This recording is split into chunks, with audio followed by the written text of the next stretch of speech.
Hey everyone. This week delivered two significant developments that impact every person collecting Social Security benefits across the country. I want to make sure you're hearing about both directly from me because the overwhelming majority of people still haven't. Not through network television, not through their financial institution, and not from the Social Security Administration itself. The first piece of news dropped on June 9th and involves a deadline that just got pushed closer than before. The second one surfaced yesterday, built on the most recent inflation figures. And it's the type of news that genuinely adds more dollars to your monthly check, but with an important condition you need to fully grasp. Today, I'm going to break both stories down using straightforward language, walk you through what they actually mean for your personal circumstances, and tell you precisely what steps to take regarding each one. Before we dive in, go ahead and hit that subscribe button right now and enable notifications. Everything I'm covering today is unfolding as of this very week, and this is exactly the kind of content I stay on top of, so you don't need to. Hit subscribe and let's jump right in. Let's begin with the news from Monday, June 9th, because this one involves a countdown that just moved faster. Each year, the Treasury Department, alongside the Social Security Administration, releases something called the Trustees Report, an official federal document that evaluates the financial condition of Social Security and projects how long its funding will remain intact. This year's edition came out on June 9th, and the critical number you need to know is 2032. That is the year the main Social Security Retirement Fund, formerly referred to as the OASI Trust Fund, is now expected to exhaust its reserves. Here is why this particular date carries more weight than projections from prior years. The depletion timeline shifted forward again. In the previous year's report, the projected date landed in the first quarter of 2033. This year, it moved to the fourth quarter of 2032, one quarter sooner than before. That may appear to be a minor adjustment on the surface, but this marks the second year running that the date has moved in a troubling direction. The trustees' report itself explains why the timeline accelerated. The one big, beautiful bill that was signed into law in 2025 reduced the income tax burden that Social Security recipients pay on their benefits. On the surface, that sounds like a positive development for retired Americans, and over the short run, it genuinely is. However, it also means less revenue cycling back into the system, which speeds up the pace at which reserves are being drawn down. So, what does 2032 actually mean in real terms? This is where most media coverage tends to fall short by staying deliberately vague. The trust fund becoming depleted does not mean Social Security ceases to exist. The program will continue collecting payroll contributions from every employed American. What depletion means is that those incoming payroll tax revenues alone are only expected to cover roughly 78% of the payments owed to beneficiaries. Which means if Congress takes no action between now and that point, benefits would face an automatic reduction of 22% across the board, affecting every single recipient regardless of their age, physical condition, or how long they have been receiving payments. Based on the current average monthly Social Security benefit of $2,081, a 22% reduction translates to $458 less, arriving in your account every single month.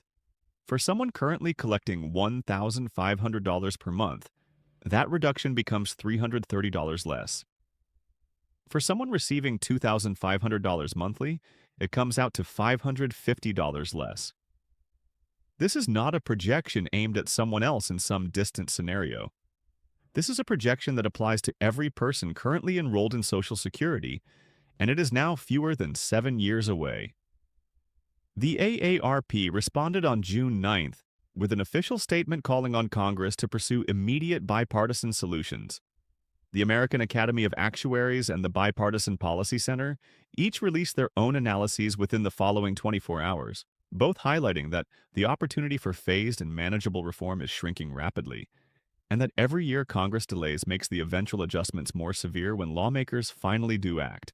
What does all of this mean for you in a practical sense right now? If you are already receiving Social Security payments, the single most important thing to understand is that nothing about your benefit changes today, tomorrow, or in the coming year. The current benefit structure remains fully funded through 2032 under existing law. This is not a situation requiring any urgent action on your end right this moment. What it is, however, is essential information you need in your possession so that when elected officials begin debating Social Security reform over the next several years, and they absolutely will, you clearly understand what is genuinely at stake.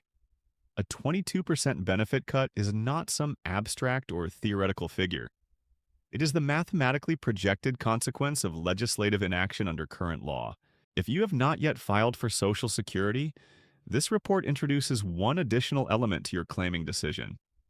Filing earlier locks in your benefit level ahead of any potential legislative changes. Delaying until age 70 produces larger monthly payments, but it also means a greater portion of your retirement income rests on whether Congress acts before 2032 arrives. Neither choice is universally correct for every person. It depends on your health status, other sources of income, and your own judgment about what Congress is realistically going to do. But you deserve to be weighing that decision with accurate and complete information.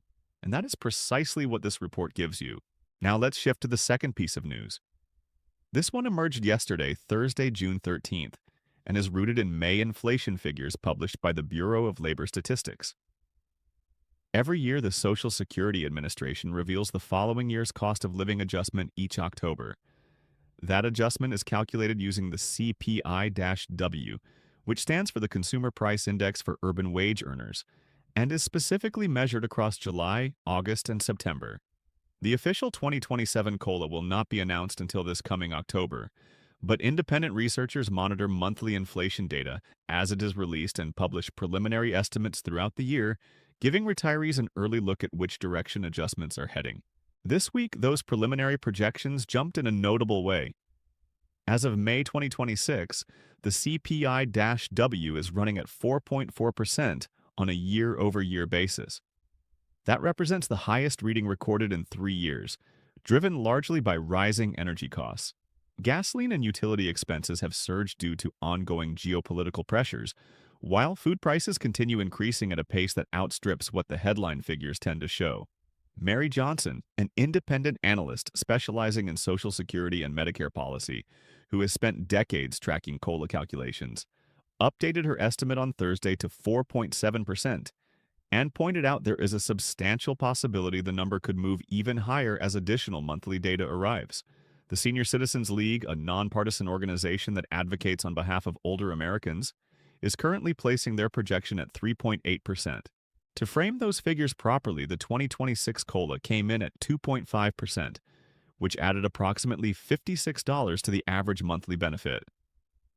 A 4.7% adjustment in 2027 would add roughly $98 to the average monthly benefit, nearly twice the dollar increase that recipients saw this year. On a benefit of $2,500, that translates to an additional $117 per month. On a benefit of $1,500, it would mean an extra $70 each month. Here's the critical nuance, and this is the part I genuinely want you to hold on to. A higher COLA sounds like excellent news, and measured purely in dollar terms it is. But a higher COLA also signals that inflation has been rising more rapidly than it previously was. The 2.5% COLA you received in January 2026 raised your average monthly benefit by $56. However, Johnson estimates that at current May inflation levels, it would actually require $94 more per month just to maintain the same purchasing power you held 1 year ago. Your check increased by $56. Your actual cost climbed by $94. That gap between those two figures is what has been silently eroding the buying power of older Americans every single month. This is the underlying structural issue that a stronger 2027 COLA only begins to address. Receiving more money is unquestionably better than receiving less. But when grocery bills, energy costs, and healthcare expenses are climbing faster than the annual adjustment, more retirees find themselves falling behind financially, even as their monthly checks technically go up. According to a survey published this week by the Senior Citizens League, 44% of retired Americans, totaling approximately 24.8 million people, now rely on Social Security as their sole source of income. That figure sat at 39% just 1 year ago. In that kind of financial environment, the distance between what the COLA covers and what inflation genuinely costs people carries enormous consequences. The practical conclusion to draw from the COLA news is this. The 2027 adjustment is shaping up to be considerably larger than what recipients received this year. That is a genuinely encouraging development in terms of raw dollars, but it is not a reason to make any immediate changes to your financial plans, because the final official figure will not be determined until October, and 5 additional months of inflation readings, specifically July, August, and September, will be the ones that actually determine the outcome. If the current inflationary trend holds, the adjustment will carry real weight. If energy prices level off and stabilize, the final number could end up lower. Keep your eye on the official October announcement. In the meantime, knowing that the current trajectory is pointing upward is valuable context to hold while doing any financial planning between now and then. So here's the full summary for this week. The 2026 Trustees Report released on June 9th moved the Social Security Trust Fund depletion date forward to the fourth quarter of 2032, 1 quarter earlier than the projection published last year. If Congress fails to act before that deadline arrives, benefits would face an automatic reduction of 22% for every single recipient. The senior tax relief provisions included in the One Big Beautiful Bill contributed to accelerating this timeline by decreasing the revenue flowing back into the fund. Nothing changes for you today, but the window available for a gradual and manageable reform process is now officially under 7 years. Meanwhile, the 2027 COLA is currently being projected somewhere between 3.8 and 4.7%, based on May inflation data, which would bring a dollar increase nearly double what recipients saw this year. The final number will not be locked in until October, and it reflects an inflation environment that is already compressing purchasing power at a rate faster than most annual adjustments can fully keep pace with. Hit subscribe and please share this video with anyone you know who depends on Social Security.